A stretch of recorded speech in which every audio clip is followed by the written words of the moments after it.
전 세계 하늘길이 흔들리고 있습니다. 그런데 그 파장의 중심에 한국이 있다는 해석이 나옵니다. 원유 한 방울 나지 않는 나라가 어떻게 글로벌 항공유 시장의 핵심 축이 됐는지 그 구조를 차분히 짚어보겠습니다. 지금 상황은 심상치 않다는 평가가 나옵니다.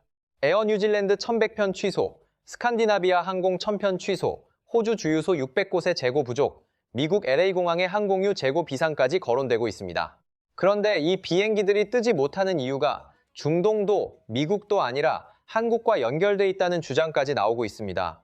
기름이 나지 않는 대한민국이 전 세계 하늘길을 흔들고 있다는 이야기입니다. 미국 항공유의 71%가 한국산이고 서부 해안만 놓고 보면 85%가 한국에서 들어간다는 분석도 제시됩니다. 이런 이유로 트럼프가 관세 폭탄을 거세게 밀어붙이면서도 한국 석유 제품만은 쉽게 건드리지 못했다는 해석이 나옵니다. 먼저 현재 상황이 얼마나 급박한지부터 보겠습니다. 항공유 가격은 순식간에 95% 폭등했고 배럴당 111달러라는 기록적인 수치를 찍었다는 설명이 이어집니다. 저렴하게 여행하던 시대는 끝났다는 말이 주요 매체 헤드라인을 장식했고 저가 항공사들이 줄줄이 흔들릴 수 있다는 우려도 커지고 있습니다. 여기서 주목할 대목이 하나 더 있습니다. 대한민국이 전 세계 항공유 수출 시장에서 점유율 29%를 차지하는 세계 1위 수출 국가라는 점입니다. 2위 미국은 13.2만 배럴, 3위 네덜란드는 12.3만 배럴, 싱가포르는 10.4만 배럴인데 한국은 25.1만 배럴을 수출하고 있다는 수치가 제시됩니다. 사실상 2위의 거의 2배에 이르는 규모입니다. 2025년 기준 국내 4대 정유사가 수출한 항공유는 600만 배럴이며 전 세계 공급량의 4%를 한국이 담당하고 있다는 설명도 나옵니다. 더 충격적으로 받아들여지는 부분은 미국이 해외에서 들여오는 항공유 가운데 71%가 한국산이라는 점입니다. LA, 샌프란시스코, 시애틀 등 미국 서부 해안만 따로 보면 수입 항공유의 85%가 한국에서 온다는 분석도 붙습니다. IEA 사무총장이 이번 사태를 두고 1970년대 오일 쇼크보다 더 심각한 위기라고 언급했다는 해석까지 겹치면서 50년 만에 최악의 에너지 대란이라는 표현도 등장합니다. 이 때문에 전 세계가 한국의 선택을 주시하고 있다는 시각이 나옵니다. 뉴욕타임스는 한국이 항공유 수출을 제한할지 여부가 글로벌 항공산업에 큰 영향을 줄 수 있다고 보도했고, 호주 언론도 한국 정부의 정책을 실시간으로 주시하고 있다는 이야기입니다. 국내 항공사들은 정유사의 수출 물량을 국내로 돌려달라고 긴급 요청했고, 정부는 이미 나프타 수출 제한 조치를 내렸습니다. 이제 항공유까지 수출을 막을 것인지가 세계 에너지 시장의 핵심 변수로 떠오른 셈입니다. 이 와중에 UAE가 한국에 먼저 손을 내밀었다는 점도 흥미롭게 거론됩니다. 한국보다 먼저 원유를 받는 나라는 없을 것이라며 이 400만 배럴 긴급 공급을 약속했다는 설명입니다. 원유도 없는 나라를 돕겠다며 거대 산유국이 먼저 나섰다는 점이 상징적으로 해석됩니다. 그렇다면 원유도 없는 한국이 어떻게 세계 항공유 시장을 흔드는 위치에 서게 됐을까요? 이 구조는 세 가지로 정리됩니다. 첫째, 한국 정유사의 진짜 경쟁력은 단순한 생산량이 아니라 기술력에 있다는 점입니다. 한국이 항공유를 많이 만든다는 사실은 널리 알려졌지만 왜 유독 잘 만드는지에 대해서는 덜 알려져 있습니다.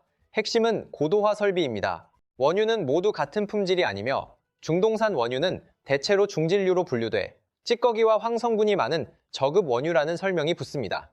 이를 그대로 정제하면 품질이 낮은 연료밖에 나오지 않습니다.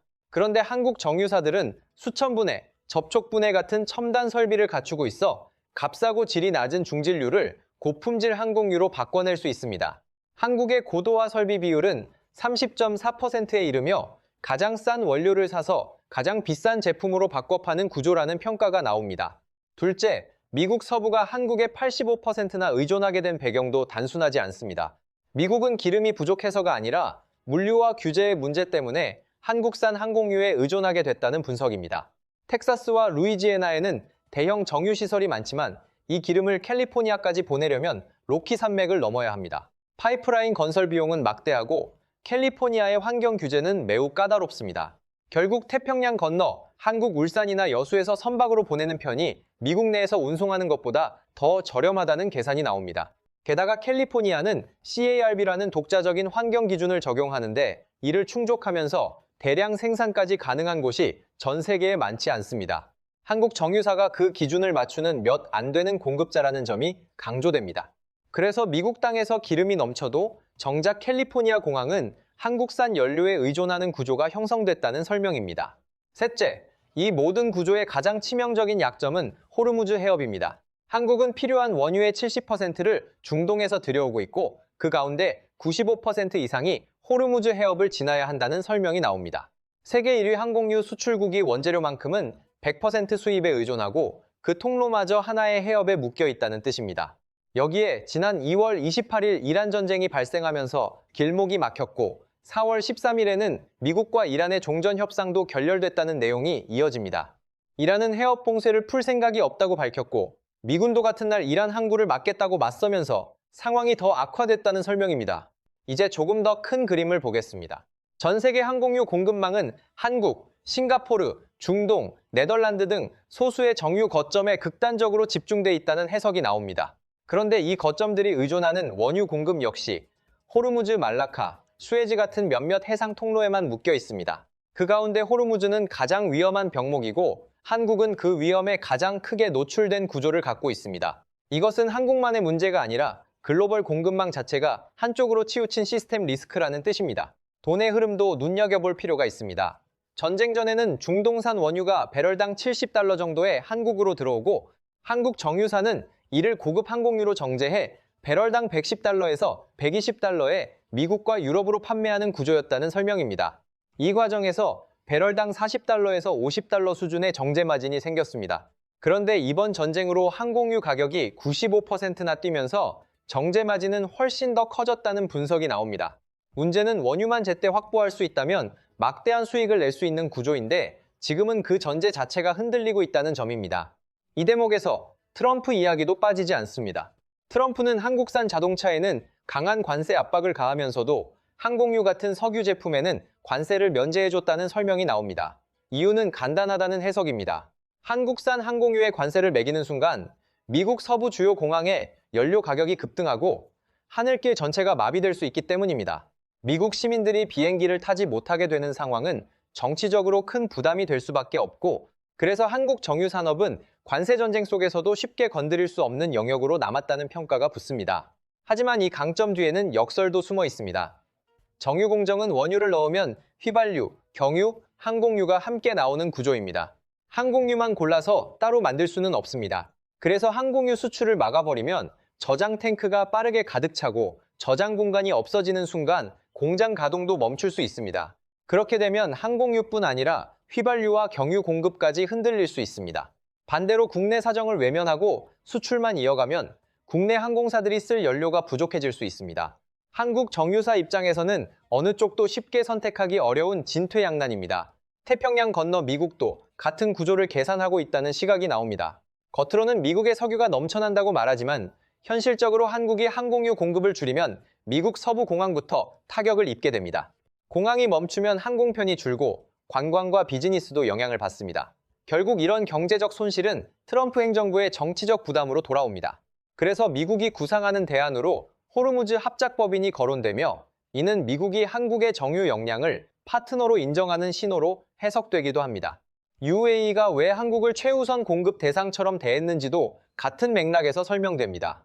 이는 단순한 우호 관계라기보다 UAE 국영 석유회사 아드녹이 한국 정유사들과 장기 공급 계약으로 깊게 연결돼 있기 때문이라는 해석입니다. 특히 한국의 정유 설비는 UAE산 중진류를 전 세계에서 가장 효율적으로 처리해주는 핵심 기지로 평가됩니다. 한국 정유사가 멈추면 UAE도 비싼 값에 원유를 사줄 핵심 고객을 잃게 됩니다. UAE에게 한국은 단순한 고객이 아니라 자국 자원의 가치를 극대화해주는 전략적 파트너라는 뜻입니다. 정리하면 독특한 삼각관계가 만들어집니다. 중동은 한국의 원유를 팔아야 하고 미국은 한국에서 항공유를 사야 하며 그 사이에서 한국은 변환기 역할을 합니다. 이 위치는 한국을 강하게 만들면서도 동시에 양쪽에 의존하게 만드는 구조입니다. 한마디로 한국은 세계 에너지 시장의 심장이지만 그 심장에 피를 공급하는 혈관은 남의 손에 달려있는 셈입니다. 앞으로의 시나리오는 크게 4가지로 나뉩니다. 첫 번째는 가장 낙관적인 경우입니다. 미국과 이란의 협상이 재개돼 호르무즈 해협이 다시 열리는 시나리오입니다. 최근 협상은 결렬됐지만 양측 모두 전쟁을 장기화하기 어려운 만큼 다시 대화에 나설 가능성이 있다는 관측도 나옵니다. 이렇게 되면 원유 수급은 점차 정상화되고 치솟던 항공유 가격도 하락세로 돌아설 수 있습니다. 다만 IATA 사무총장은 해협이 다시 열린다 해도 공급망과 정제시설이 정상으로 돌아오는 데는 수개월이 걸릴 수 있다고 경고했다는 설명이 이어집니다. 공급망은 단순히 길이 열렸다고 바로 복구되지 않기 때문입니다. 이와 비슷한 사례로 2019년 9월 사우디아라비아 석유시설 드론 공격이 언급됩니다. 당시 하루 570만 배럴의 생산이 멈추면서 세계 유가는 하루 만에 15% 상승했습니다. 그러나 사우디가 2주 만에 시설을 복구하며 시장을 안정시켰습니다.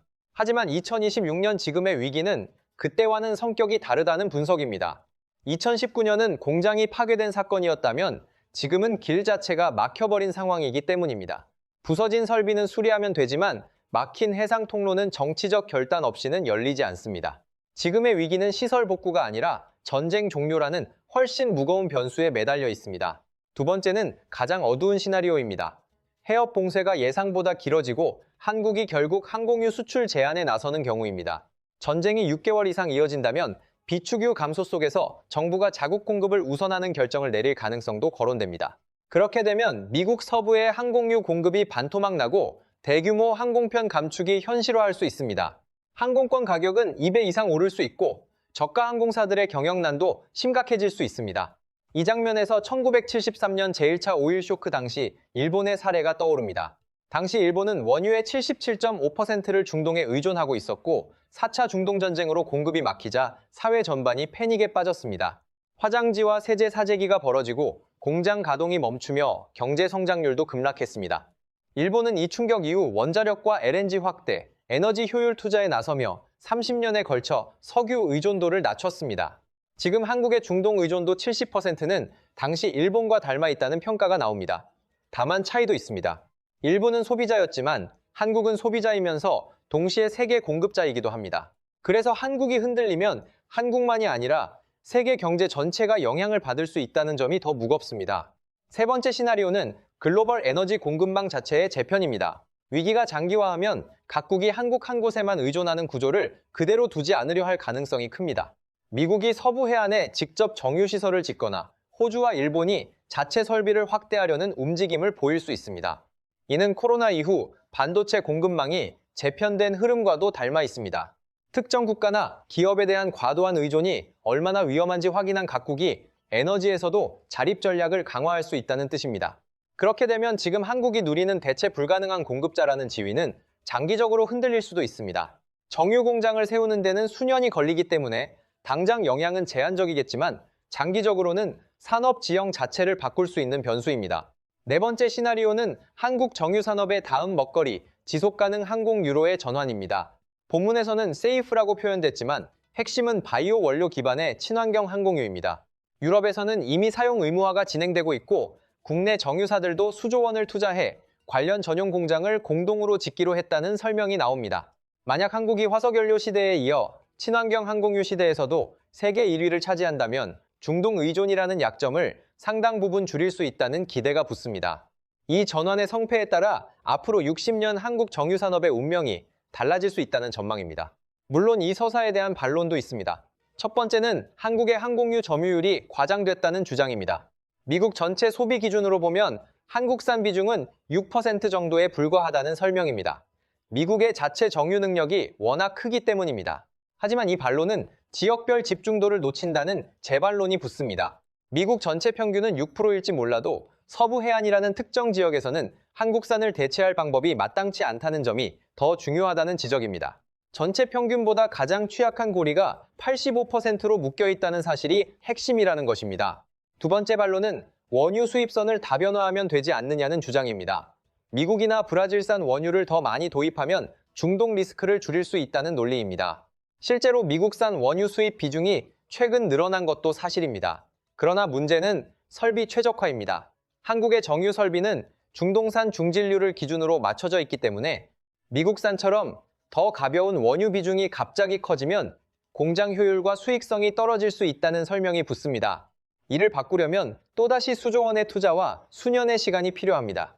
세 번째 반론은 이번 상황이 일시적 호황일 뿐이며 전쟁이 끝나면 한국의 특별한 지위도 사라진다는 시각입니다. 실제로 전쟁이 끝나면 가격 급등세는 진정될 가능성이 큽니다. 하지만 이번 사태가 촉발한 구조 변화까지 사라지지는 않을 것이라는 해석이 나옵니다. 각국이 에너지 안보를 강화하고 새로운 에너지로의 전환을 서두르는 흐름은 쉽게 되돌아가지 않을 가능성이 높기 때문입니다.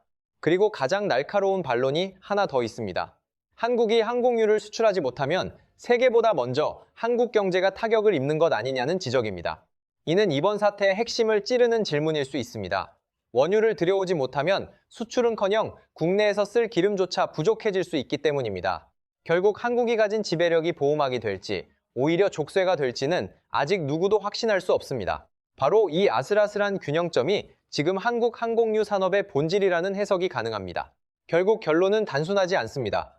원유 한 방울 나지 않는 한국은 지난 60년의 축적 끝에 전 세계 하늘길에 열쇠를 쥐게 됐습니다.